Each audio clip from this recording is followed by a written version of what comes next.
now I'm feeling like, okay, I've sold weed, I've sold pills, you know what I'm saying? I'm pimping, I'm doing everything that I was rapping about that I wasn't really doing before. So now I feel like I'm being real now. You know what I'm saying? I really do what I rap about.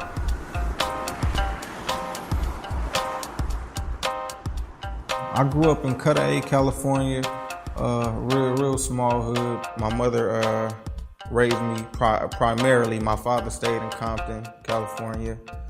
So I would go back and forth, go to Compton for the summer, come back. Like, we were poor, but I didn't know we were poor. Like, you'd ask me, I'd have thought we was rich because my mom was making it happen. You know what I'm saying? Like, I didn't know we was on Section 8. I didn't know any of that stuff until later down the line. When I was around like 9, I went to the Children's Museum and they had like a little recording studio in there. And my little young behind ran up in the studio, up in the booth and rapped the whole I Get Around record, the Pac song. I knew people were looking at me crazy. The first time I was in the studio, it was like 13, 14. I was rapping about whatever my uncle was rapping about and that kind of stuff. So I'm talking about shooting and packing pistols and what I heard Pac talking about. And you know what I'm saying? You should have known when you made an enemy out of me. Because they take a shot at me, probably gotta bleed. I lost my modesty along with all my care to die. Lavish pimping, prepared to ride on those that dare to try. I never cry, all my tears that made a transformation. The bullets flying through the air and yelling out frustration. It got me on the path to writing dope records and being a ill writer and honing my skill and getting the craft down, but I wasn't writing from my heart. I was just chasing the dream. Once I graduated, I ended up moving back out to California, where I put out like 5 mixtapes. I'll be in the mall selling CDs, giving them out. We go to the clubs. Whenever anybody's doing anything at the club, we giving CDs out at the club. Meeting with different cats from different labels and different radio people.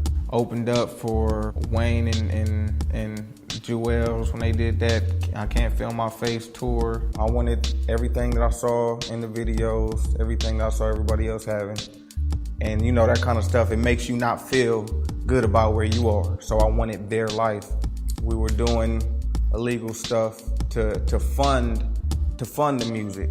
So we had people behind the scenes that sold drugs, sold pills, weed. Even a lot of it was funded by women.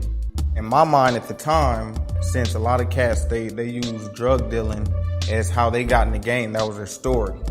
We was gonna get in the game, and my backstory was gonna be pimping put us there. You know what I'm saying? We was getting money off females, and it was almost like a bragging type of thing. Situation got tough. My financial situation, I was around a lot of people who were benefiting from the hustling that they were doing. So I was the only one that didn't have the nice car, the nice rims. But I was around these kind of people who had the jewels to where I would borrow the jewelry to go on stage and look like I had it and then give it back. Or I would park my car around the corner from the club and hop in the car with my boy who had the rims and we make that appearance. I started going to church, but my situation just got worse. Like, tickets start piling up, my money, my engine went out, you know what I'm saying? Just all this stuff started happening that just made me real desperate. So what my friend did for me, which was a form of how we saw showing love, was I said I needed some money. He fronted me some weed and he fronted me some pills. You know what I'm saying? And I tried both of those hustles. And it was easier to do because everybody around me was doing it. And then eventually it went into the pimping thing. So I ended up linking up with this chick, man, and she was a prostitute. I guess she liked my music, so she wanted to help. So I took my friend over there, and when I took my friend over there to introduce her, she gave me like $700. Just put it in my hand. The money came so quick and so easy that within two days I had like $1,300 in my wallet. And not only that, I went and I hid it in my Bible. You know what I'm saying? Like, it was so twisted, man. That was probably the furthest I had been from God in life. And it caused me to get the closest I'd ever been to him in life. We would go to Las Vegas, you know what I'm saying, to hustle or whatever. Like I said, we had a female that we took with us out there. But while we're in the hotel, I remember I was reading the Bible on the bed, and my friend, he walked out the restroom, he saw me reading the Bible, and he was like, "So what, you gonna be a gospel rapper now?" And at that time, I had that love for God was there, like the seed was planted. And I was like, you know what, I might. A lot of times we're made to feel, or you may be made to feel like, oh, you found God and you left me, or you left me hanging. But what the Lord showed me was like, when you wanted to sell weed, I was with you. When you wanted to sell pills, I was with you. You wanted to pimp whatever, homie, I was down, I was with it, I was riding with you. The moment I wanted to try God, I wanted to try Jesus Christ, you made me go by myself. Like I tried to sin with you. You won't try the righteousness with me. One day, like the Lord just had to put that conviction on my heart, and I was like, how did I get here? Like I was never, you know what I'm saying? I always had respect for women. I would have never in a million years did that or respected anybody else doing that. But since that's what was funding my dream at the moment, it became okay. You know what I'm saying? I gave it a pass. It's almost like you go to the beach, you get in the water, and you don't notice how far you're getting from the shore until one minute you look up and you're like way out there in the deep. And I saw how easy it was for me to slip and not notice how far I was from him. And it wasn't until I really looked at Jesus Christ and saw what true righteousness was that I saw how filthy I was.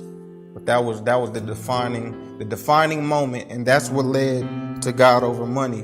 And it's so crazy the way the Lord flipped it, because lavish, our whole thing, we was about balling, living a luxurious life, a plush lifestyle, stunting. You know what I'm saying? Money, cars, clothes. Like, that was our image. That's why I had to borrow the chains and we had to pull up in nice whips. So for it to be God over money now, man, it is so crazy. You know what I'm saying? When I decided to really do it for the Lord, I had no resources. You know what I'm saying? Like, I was like, okay, I'm a rap for him, but I don't know how. Like, I don't have no money for studio time. I had nobody to mix the records. An engineer, my dude Frank Biggs, hit me from Brooklyn, New York.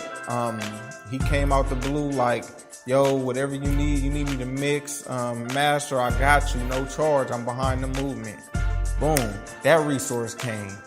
Boy Wonder comes out the blue, you know what I'm saying?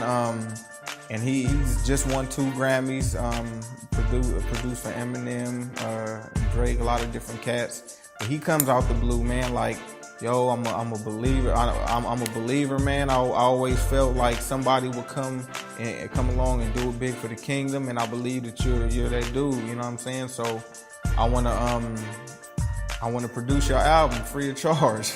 You know what I'm saying? So that came like the Lord is just bring all the stuff that I felt that we had to go and cut corners and scheme to get money to pay for.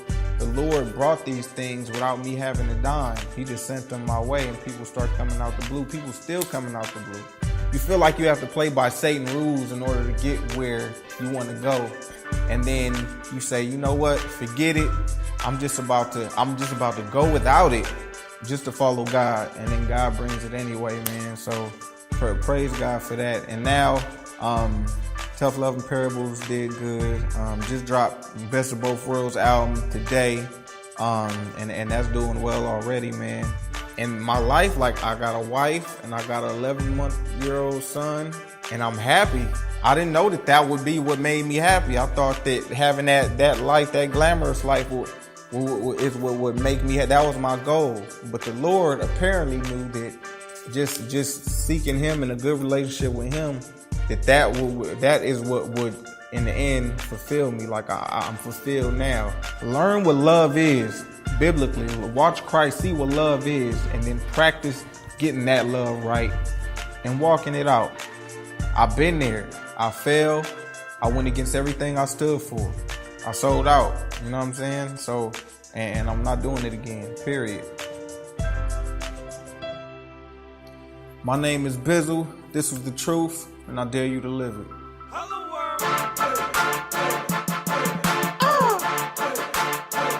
Oh my, God over money, the new movement. Let's go. It's Bizzle, consider me a G-O-M-er. We the team, Christ be the king forever. They sell greed as need, but we know better. Tell the enemy that he can get an E forever. I know you got bills, dog, but we all got them. And that don't stop y'all from hitting the mall shopping. So you break the law to get what you can't afford. Cause the latest song says it nothing unless y'all got it. That's what I call bondage, and I'm free from it. I mean, I need money, but I don't need money. Cause understand it when the famine hits and no one to sell they food, then people will see they can't eat money.